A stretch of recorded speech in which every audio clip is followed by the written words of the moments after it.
Yang mentajdid baginya agamanya, bagi masa itu agamanya. Apa maksudnya?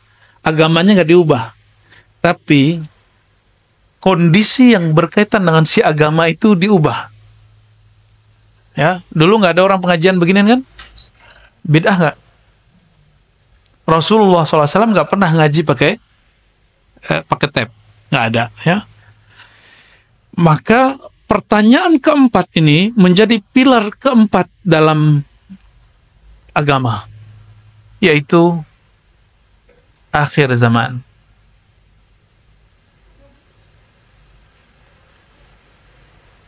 Jadi kalau orang tanya, ketika Nabi SAW ya melihat para sahabat bingung, tiba-tiba Sayyidina Jibril itu pergi setelah bertanya tentang tanda-tandanya.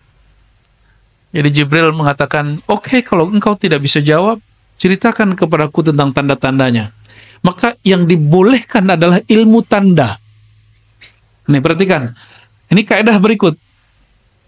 Ma'rifat akhir zaman, ma'rifatul alamat. Ma'rifat akhir zaman itu mengerti tentang tanda-tanda. Ini kaidah. Ini kaidah penting. Sudah berapa kaidah dari tadi? Sudah 3. Pertama, kolbu, bahwa yang menguasai kolbu hanya Allah. Yang kedua,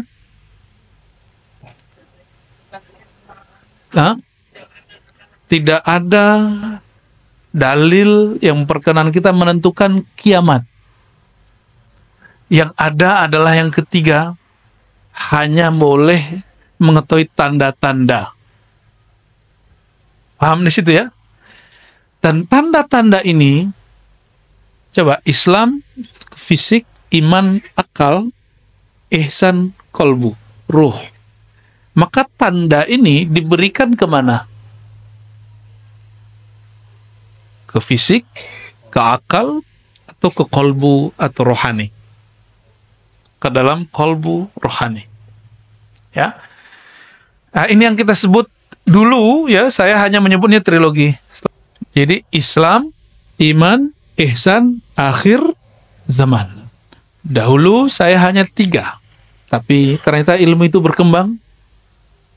Allah kemudian buka, hadisnya menyebutkan 4 toh. Ya, bahkan 5 pertanyaan akhir zaman itu pertanyaannya beranak. Dan kemudian Sayyidina Muhammad sallallahu alaihi wasallam ya, beliau ketika Sayyidina Jibril pergi, itu Sayyidina Jibril, ini perhatikan, yatamatsalu rajulan, menyerupai seorang laki-laki, serbannya bagus, rambutnya sangat hitam, bajunya sangat putih. Itu simbol dari orang yang paling keren di zaman itu. Tidak ada bekas orang lagi perjalanan jauh. Sayyidina Umar curiga, merhatiin. Sayyidina Umar itu sahabat yang diizinkan kolbunya dialog dengan Allah langsung. Maka dia disebut dengan gelar muhaddatsin, orang yang dapat ilham. Orang yang dapat ilham. Sayyidina Umar ketika melihat orang itu, falabistu maliyah, aku terdiam sejenak keheranan. Lalu Sayyidina Muhammad SAW bertanya, atadri ya, manisa'il ya Umar. Hai Umar, kamu tahu siapa yang nanya?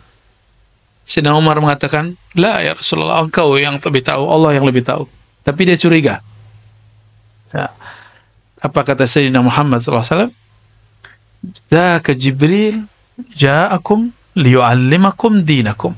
Itu Sayyidina Jibril datang kepada kamu mengajarkan ad-din, agama kamu. Maka 4 ini adalah pilar agama.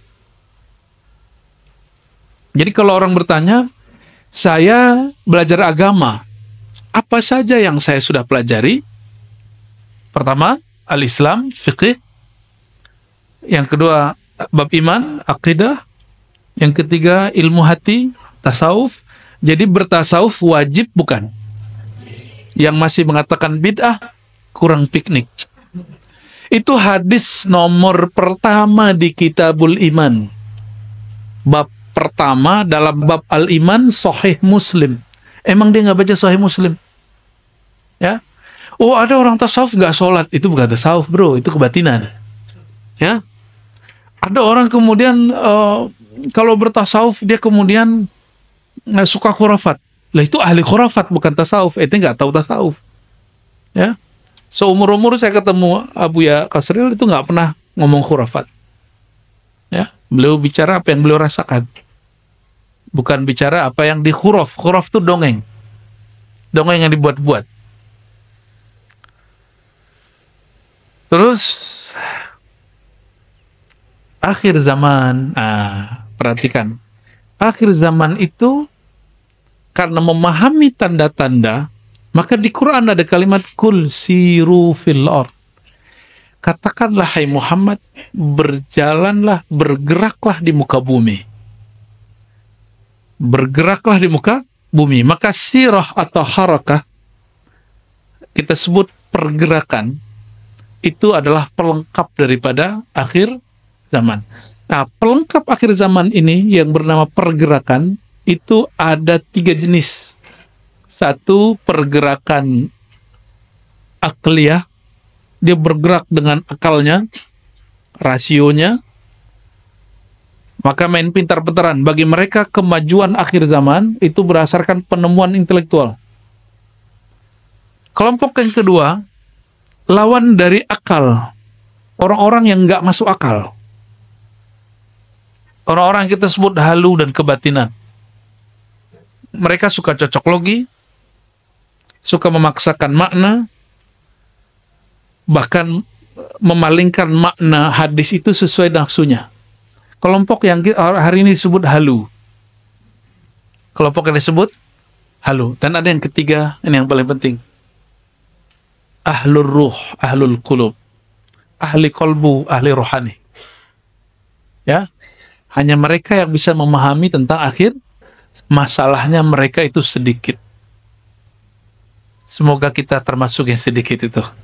Amin rabbal alamin. Ya. Jadi semua ini, 4 ini disebut ad-din. Apa yang disebut ad-din? Agama. Maka ketika disebut inna ad-dina indallahil Islam, agama di sisi Allah itu al-Islam. Inilah maksudnya. Jadi al-Islam sebagai agama, ada al-Islam sebagai ilmu. Ini pengantar tentang Al-Mahdi. Jadi ilmu tentang Al-Mahdi ada nggak di fikih? Jadi kalau ada fikih bilang nggak usah bahas-bahas begituan, wajar, dia nggak ada di kitab dia. Ya, ada nggak di bab iman?